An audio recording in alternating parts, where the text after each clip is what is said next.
쌍방울 계열사인 나노스가 주가 조작에 이용되었다. 그리고 주가 조작 행위자로서 김성태 전 회장을 지목하는 의혹들이 있습니다. 근데 이런 것들은 전혀 다 지금 기소 내용에서 빠졌어요. 근데 그런 배경 중에 하나로 그 쌍방울에는 여러 계열사가 있고 거기에 사회이사들이 있는데 그 사회이사 중에 전현직으로 윤석열 대통령과 함께 일했던 검사들이 많이 포진돼 있다. 이런 것도 있습니다. 이화영 지사와 관계나 이재명 대표와의 여러 가지 관계성 때문에 지원을 했는데 이제 와서는 전혀 그런 사실이 없고 보고도 받은 적이 없다고 하니까 얼마나 억울할까 싶은 생각이 들고요. 본인이 아마 기억나실 텐데 그 외국에서 들어오실 때 뭐 전화 한 통 한 적 없다 이렇게 하면서 많이 힘들을 쳐줬거든요, 사실은. 근데 이제 와서 뭐 검찰이 뭐 봐주기 수사를 하고 있으니까 회유된 것 같다 이렇게 말을 하니까 본인이 얼마나 억울하겠습니까, 사실은. 쌍방울 김성태 옥중 편지 후원했던 정당이 이젠 노상강도 취급이라고 옥중 편지에 썼다라는 겁니다. 네. 편지에 뭐라고 썼는지 좀 보겠습니다. 일부 정치인은 저를 노상강도에 좀 비유를 했습니다. 다른 한편에선 깡패라면서 파렴치한으로 몰았다라고 얘기를 하면서 지금은 검찰 수사 재판 과정에서 진실을 말한다는 이유로 제가 후원했던 정당으로부터 비난을 받고 있습니다. 더 이상 정치권의 희생양, 정쟁의 도구가 되고 싶지 않습니다. 라고 옥중에서 편지를 썼습니다. 네. 지금 굉장히 지금 쭉 내용을 보면 일단 좀 서운한 부분이 좀 드러납니다. 아까 노상강도 부분을 좀 볼까요? 일부 정치인은 저를 노상강도에 비유한다. 네, 이 노상강도. 저거 어디 듣긴 했는데 이 얘기 이재명 대표가 최근에 했었죠. 네, 이재명 대표 자신의 SNS에 이런 글을 올렸습니다. 노상강도를 경범죄로 기소한 이상한 검찰이다라고 검찰을 비판하는 글의 내용이었었는데 여기 노상강도가 등장합니다.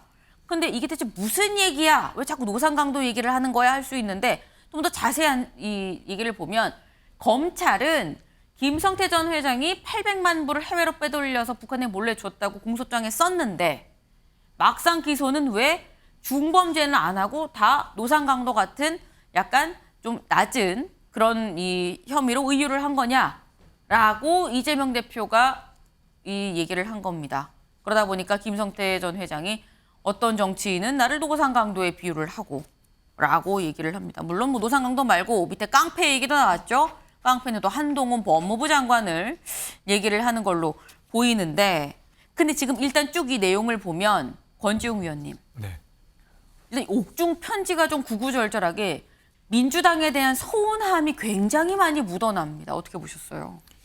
사실 재판 과정에 어떤 서운함이나 아니면 어떤 정치적 어떤 입장 이런 것들이 개입되어서는 안 되지 않습니까? 근데 이것이 너무 크게 노출되는 것 같고 언론에서도 크게 다뤄지는 것 같습니다. 그건 적절한 일은 아닌데 어쨌든 그렇게 흘러가고 있는 것 같고요. 근데 이제 사실은 이제 법정에서 이제 밝혀야 될 부분이라고 저는 생각하고 여전히 김성태 전 회장의 억울함이 있다면 그것 역시 법정에서 밝혀야 될 부분이고 제가 좀 짚고 싶은 것은 그래도 이제 김성태 전 회장의 여러 혐의가 있습니다. 네. 그중에서는 뭐 쌍방울 계열사인 나노스가 주가 조작에 이용되었다. 그리고 주가 조작 행위자로서 김성태 전 회장을 지목하는 의혹들이 있습니다.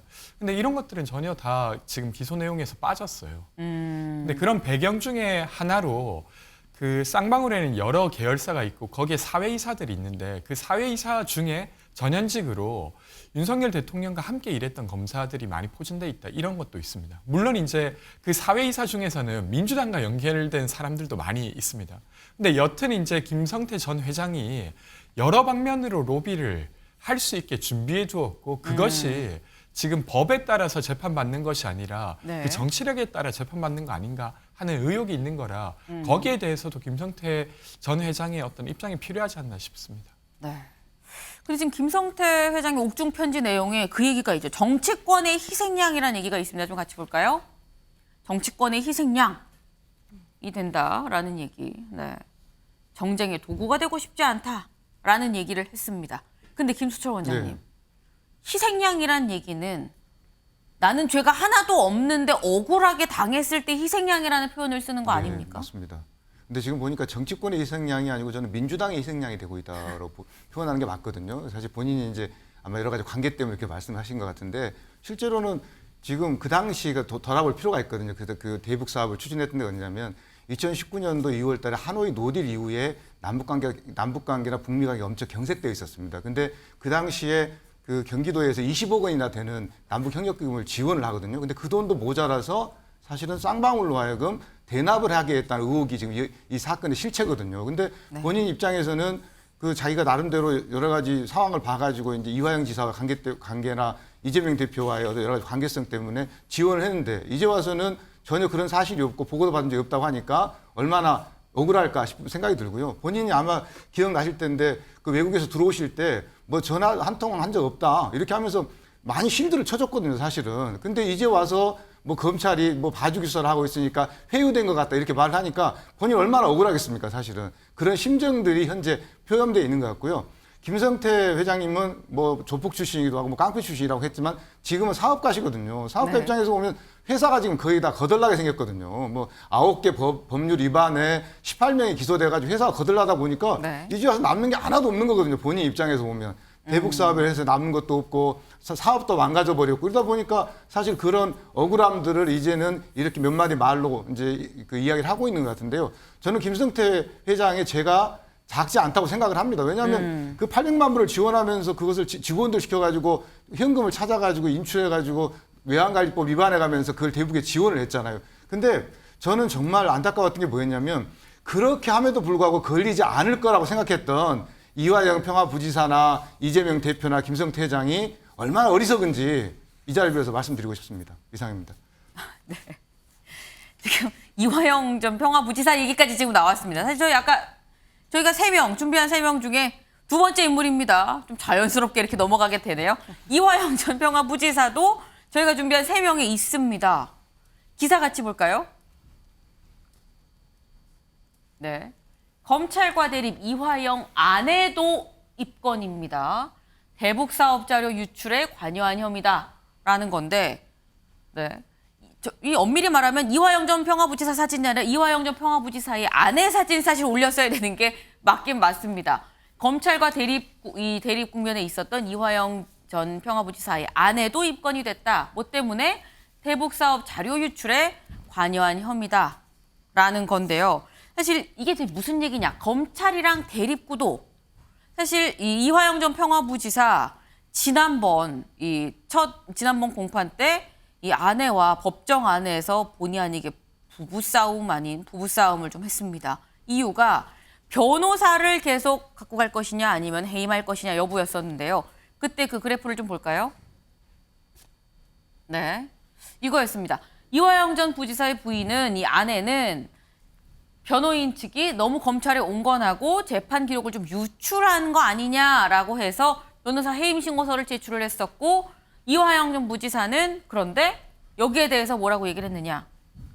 나는 동의 안 하면 내 뜻이 아닙니다라고 얘기를 했습니다. 그리고 결국 그 공판이 끝나고 난 다음에 저는 재신임 하겠습니다. 계속 지금의 변호인단과 가겠습니다라고 얘기를 했습니다. 그래서 그때 이 재판이 끝나고 나오면서 이화영 전 부지사의 아내가 이해가 안 됩니다라고 얘기를 했었죠. 그 목소리도 들어보시죠. 남편분이랑 입장이 근데 좀 다른 가족이랑 좀 다른 게 왜 그렇다고 저는 모르겠어요. 왜 저 사람이 저렇게 됐는지 모르겠습니다. 입장 정리되신 없어요. 없으세요? 안 오실 거예요? 네, 어제 재판장에서 부부싸움을 한 것처럼 돼서 되게 황당한데요. 제가 어제 재판장에서 소리 지른 거는 이게 이화영 재판이냐 이재명 재판이냐 결국은 잡아다가 놓고서는 들들 볶아갖고 이재명 방북 진술을 이끌어내려고 한 거 아닌가 저는 의심이 되고요. 검찰에서는 당에 뭐 회유당했다 그러는데 제가 검찰에 우리 남편하고 더 많이 만나서 회유를 하지 당이 무슨 회유를 해요. 그래서 저 생각은 나와서 양심 선언을 했으면 좋겠어요. 네, 일단 입건이 됐다라고 했는데 그 얘기를 살짝 좀 뒤에 얘기를 하고 요거부터 일단 짚어보죠. 근데 지금 이게 장 변호사님 지금 보면 아내는 바꾸겠다고 했고 변호인단 바꾸겠다 그랬고 결국 궁극적으로 이화영 전 부지사는 변호인단을 재신임을 했습니다. 그럼 지금 현재 이 재판에 있어서 아내도 좀 사실 비슷한 건으로 입건이 된 건데 아내와 남편 이화영 전 부지사와 이 아내가 반대편에 서 있다라고 볼 수 있는 겁니까? 사실 반대편에 서 있다라고까지 보기는 어려울 것 같아요. 네. 다만 이화영 전 부지사의 이제 배우자 입장에서는 이화영 전 부지사가 검찰로부터 심리적 압박 그리고 회유를 당하고 있다라는 이제 입장인 것이고 그런 부분에 대해서도 당의 탄원서도 여러 번 냈습니다. 네. 특히 이제 변호사와 관련해서는 좀 의견이 다른 것 같은데요. 아무래도 구속되어서 이제 상황을 모르고 있는 이화영 전 부지사 입장에서는 10개월간 계속해서 소통을 해왔고 본인을 변호해 왔던 변호인에 대해서 네. 계속해서 신임의 의사를 보이고 있는 것이라고 봐야 될 것 같고요.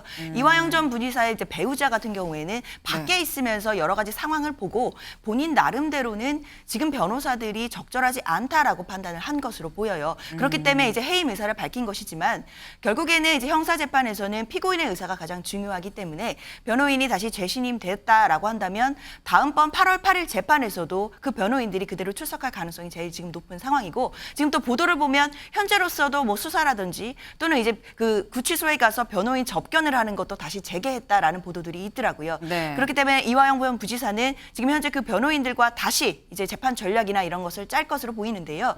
이것의 이제 사건의 본질 자체가 변호인을 선임하냐 해임하냐 이것은 아니고 이제 이재명 대표가 이 건과 관련이 있냐 없냐에 대한 이화영 전 부지사의 입장이 가장 중요한 것이기 때문에 일단 그 배우자와 부지사가 뭔가 대척점에 섰다라고 볼 것은 아닌 것 같고 네. 8월 8일 재판 과정을 좀 지켜봐야 될 것 같다로 정리를 하겠습니다. 네, 8월 8일 재판 과정을 좀 지켜봐야 될 것 같다라고 했는데 일단 저희가 처음에 봤던 기사 아까 첫 기사 좀 다시 볼까요?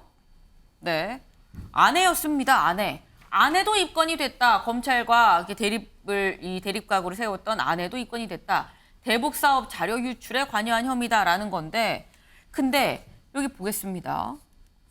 네, 검찰은 이 부분도 좀 볼까요? 검찰은 참고인 신분으로 백 씨를 여러 차례 소환 통보했지만 건강 문제 등을 이유로 불응하자 피의자로 전환해 강제 소환 절차를 밟는 것으로 전해졌다라는 겁니다. 최 변호사님.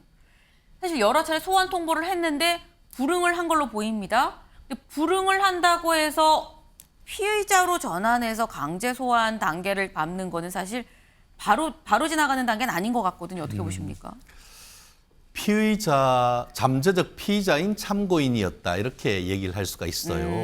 우리가 실무를 하다 단순 보면은 참고인이 아니었기 때문이다. 그렇죠. 예, 처음에는 아직까지 혐의를 완전히 확인하기 어려울 때는 참고인으로 부릅니다. 네. 그렇지만 참고인 조사를 하다가 어떤 범죄에 대한 자백이 있거나 구체적인 물증이 나왔을 때는 그 자리에서 바로 지금부터는 피의자 조사를 합니다라고 하는 케이스도 많습니다. 그렇기 때문에 이번 사안이 아주 뭐 어떤 법원에서의 어떤 네. 그 소란이나 아니면 그런 것 때문에 했다라기보다는 말씀드린 것처럼 이미 이제 대북 문건과 관련해 가지고 그것을 유출하는 그 혐의에 대해서 다른 사람들도 있어서 조사를 해왔던 것 같습니다. 주된 피의자가. 그런데 그 부분에 있어서의 참고인으로 계속 요청을 했는데 네. 건강상의 이유 등으로 해서 계속 나오지 않았나 봅니다. 그러니까 그렇다고 하면은 말씀은 사실 참고인이지만 실질적으로 이 그 평화부지사로 얘기했던 거기에 평화협력 국장에게 네. 대북 문건을 요청을 해서 받았고 그걸 가지고 어떤 재판에 지금 쓰려고 했다라는 그런 의혹을 지금 받고 있지 않습니까? 네. 그렇다고 하면 오히려 이분 그러니까 이화영 그 전 부지사의 아내 같은 경우에는 이와 같은 그 문건의 어떤 외부 유출의 주범이라고도 볼 수가 있습니다. 네. 결국 그렇기 때문에 이 부분과 관련해서 앞에 오거나 상관없이 본인의 죄와 관련해서 지금 피의자로 전환했다라고 보면 맞을 것 같은데요. 법원에서 하는 하는 행태라든가 아니면 본인이 정말 깨알 같은 글씨로 썼던 탄원서라든가 네. 이런 걸 봤을 때는 과연 건강상의 문제가 얼마나 있었는지는 제가 잘 모르겠습니다만 검찰에 가서 떳떳하다고 하면은 그대로 진술을 하면 되는 겁니다. 그렇기 때문에 이 부분을 계속 어떤 본인에 대한 어떤 검찰의 정치적 수사라고 할 것이 아니고 실제 그와 같은 일이 있었는지를 밝히는 데 주력을 했으면 좋겠습니다. 네. 지금 아까 말씀 중에 나왔죠. 8일을 말씀을 하셨습니다. 다음 기사 볼까요? 8일 이화영 재판에 쏠린 눈 이재명 명운가를 진술 나올까? 네. 지금 이화영 전 평화부지사의 어떤 진술, 태도 이게 대체 어떤 결이냐라는 걸 두고 지금 계속 얘기가 나오고 있죠. 그래서 결국 법정에서 어떤 얘기를 할 것이냐를 좀 봐야 되는데 이재명 대표의 명운을가를 진술이 나올 것이냐 좀 주목이 되고 있습니다. 오는 8일 저희도 같이 좀 이목을 집중해야 되겠다라는 생각이 드네요.